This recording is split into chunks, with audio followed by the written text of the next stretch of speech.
इस सेशन में हम डाटा के टैब से फिल्टर की कमांड को यूज करने का तरीका देखेंगे।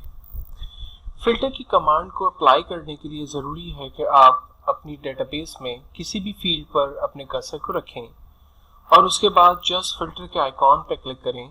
आपके पास फिल्टर के तमाम ऑप्शंस इनेबल हो गए। फिल्टर का एक्चुअल पर्पस ये है कि आप अपनी डेटाबेस में से अगर किसी खास किस्म के रिकॉर्ड्स को एक्सट्रैक्ट करना चाहते हैं तो आप आसानी से ये काम फिल्टर की मदद से कर सकते हैं।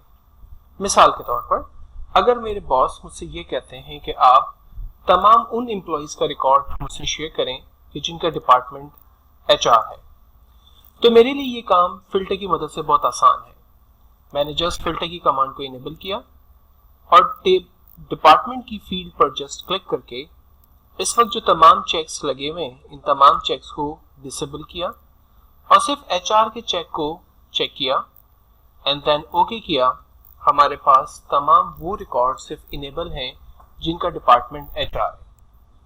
अगर आप इन तमाम रिकॉर्ड्स को दोबारा से ठीक करना चाहते हैं तो बिल्कुल इसी तरह से जहां आपने फिल्टर अप्लाई किया था और जिन फील्ड्स को आपने अनचेक किया था उन तमाम को आप चेक करेंगे, यानी सेलेक्ट ऑल पर चेक लगाएंगे एंड देन ओके करेंगे। आपके पास तमाम रिकॉर्ड्स इनेबल हो जाएंगे।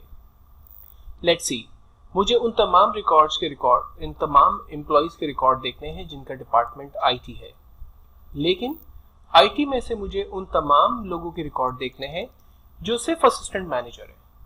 तो इसका मतलब यह है कि हम फर्स्ट फिल्टर डिपार्टमेंट की फील्ड में लगाएंगे जिससे हमने IT के डाटा को एक्सट्रैक्ट किया, और सेकंड फिल्टर हम पोजीशन में से अप्लाई करेंगे और हम यहां पर सिर्फ असिस्टेंट मैनेजर पर चेक लगे रहने देंगे एंड देन ओके करेंगे। अब आप देखें IT की फील्ड में सिर्फ मेरे पास वो रिकॉर्ड्स इनेबल हैं जो कि असिस्टेंट मैनेजर हैं और उनके ही रिकॉर्ड्स बेसिकली मेरे पास इनेबल है। अगर तमाम रिकॉर्ड्स को आप दोबारा इनेबल करना चाहते हैं तो एक तरीका तो यह है कि आपने जहां पर फिल्टर अप्लाई किए हैं आप उन जगहों पे दोबारा जाएं और इसको या तो क्लियर फिल्टर फ्रॉम पोजीशन पे क्लिक करें ताकि उस फील्ड पे जो भी फिल्टर अप्लाई थे वो खत्म हो जाए। या दूसरा तरीका यह है कि डाटा के टैब में सॉर्ट एंड फिल्टर में से आप क्लियर की कमांड का इस्तेमाल करें तो इस पूरे टेबल पे जो भी फिल्टर अप्लाई थे वो तमाम फिल्टर्स हमारे खत्म हो जाएंगे। अब जिस तरह से हमने फिल्टर की कमांड में चेक और अनचेक को देखा, बिल्कुल इसी तरह से अगर हम फिल्टर करना चाहते हैं उन तमाम रिकॉर्ड को जो कि इक्वल टू है, डज नॉट इक्वल टू है, बिगनिंग्स विथ है, एंड विथ है, या कंटेंट है, डज नॉट कंटेंट है, उन तमाम को भी हम फिल्टर कर सकते हैं। मिसाल के तौर पर मुझे डिपार्टमेंट में से उन तमाम लोगों को फिल्टर करना है जो कि इक्वल्स टू है IT के, एंड देन जस्ट ओके किया। आप देखें सिर्फ IT डिपार्टमेंट के तमाम लोगों के रिकॉर्ड्स मेरे पास आ रहे हैं। बिल्कुल इसी तरह से अब मैं सैलरी में से उन तमाम लोगों के रिकॉर्ड देखना चाहता हूं जिनकी सैलरी ग्रेटर देन और इक्वल टू है लाइक 5000 से, एंड देन ओके किया।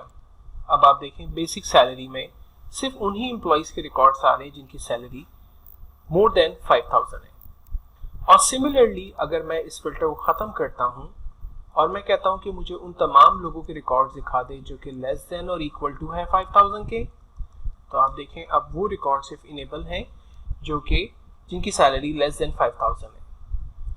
फिल्टर को हम खत्म करते हैं और सेम कमांड हम दोबारा से इस्तेमाल करते हैं। हम उन रिकॉर्ड्स को देखना चाहते हैं जिनकी सैलरी बिटवीन है 3000 से 5000 के दरमियान, एंड देन ओके। अब आप देखें सिर्फ वही सैलरी हमारे पास रिकॉर्ड्स आ रहे हैं जिनकी सैलरी 3000 टू 5000 के बिटवीन है। तो इसका मतलब यह है कि फिल्टर की कमांड की मदद से आप एक्चुअल में अपनी डेटाबेस में से उन तमाम रिकॉर्ड्स को हासिल कर सकते हैं जिनकी ज़रूरत आपको है। देन आप उनके प्रिंटआउट्स निकाल सकते हैं, आप उनको इवैल्यूएट कर सकते हैं और आप उनको डिफरेंट पर्पसेस के अंदर यूज़ कर सकते हैं। अब जब आप फिल्टर के ज़रिए रिकॉर्ड को कॉल करेंगे तो उसमें कैलकुलेशन किस तरह से होगी, हम इस मेथड को भी ज़रा सा समझते हैं। फॉर एग्जाम्पल अगेन डिपार्टमेंट की फील्ड में से मुझे सिर्फ IT के एम्प्लॉइज़ के रिकॉर्ड्स देखने हैं और इनकी जो भी बेसिक सैलरी है अगर मुझे इनका टोटल यहाँ चाहिए तो हम सिंपल फार्मूला लगाते हैं equal to sum bracket open and then तमाम टोटल्स तमाम नंबर्स को रेंज में लेकर एंटर करते हैं तो आप देखें कि जो रिजल्ट आ रहा है वो कुछ ठीक नहीं है और आंसर है 51,637। अगर मैं इन तमाम वैल्यूज को रेंज में लेकर अल्टर इक्वल की कमांड का इस्तेमाल करता हूं तो जो आंसर जनरेट हो रहा है वो है 15,786, जो कि ठीक है। एक्चुअल के अंदर जब हम सम की कमांड का इस्तेमाल करते हैं तो फिल्टर के अंदर जो रॉस इस वक्त हाइड हुई हुई है, आप देखें रॉ नंबर 4 के बाद 5 है, 6 है, फिर 7, 8, 9, 10, 11, 12 नहीं है, फिर देन 13, 14 हमें नजर आ रही है। तो वो रिकॉर्ड जो कि बीच में डिसेबल हैं, हाइड नहीं है, जिनके डिपार्टमेंट आईटी नहीं थे, एक्चुअल में सम ने उन तमाम को भी टोटल कर लिया। लेकिन जैसे ही मैंने ऑटो सम की कमांड का इस्तेमाल किया तो उसने सिर्फ उन्हीं लोगों के रिकॉर्ड्स हमें दिखाए जिसकी वैल्यूज यहाँ पर अपीयर हो रही है। एक्चुअल में ऑटो सम ने यहाँ पर सम की जगह सब टोटल का फार्मूला लगाया। सब टोटल का फार्मूला किस तरह से वर्क करता है, इक्वल टू सब टोटल ब्रैकेट ओपन। अगर आप फिल्टर की कमांड में से किसी भी रिकॉर्ड्स को टोटल करना चाहते हैं तो बेस्ट फार्मूला सब टोटल का है। अब चूंकि मुझे यहाँ पर सम करना है तो इसलिए सम का जो कोड है वो है 9। अगर आप एवरेज निकालना चाहते हैं इन नंबर्स का तो आप 1 लिखेंगे, काउंट करना चाहते हैं तो 2 लिखेंगे।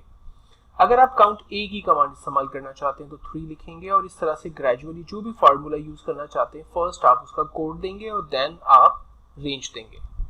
तो चूंकि हम सम करना चाहते हैं इसलिए मैंने 9 लिखा, देन कॉमा, एंड देन तमाम नंबर्स को रेंज में दिया एंड देन इंटर। आप देखिए मेरे पास बिल्कुल परफेक्ट रिजल्ट आ रहा है 15,786। तो फिल्टर की कमांड के वक्त जब आप किसी भी किस्म की कैलकुलेशन करें और ऐसी कैलकुलेशन जिसमें आप रेंज बना रहे हैं तो आपने कुछ चीज़ों का ख्याल रखना है।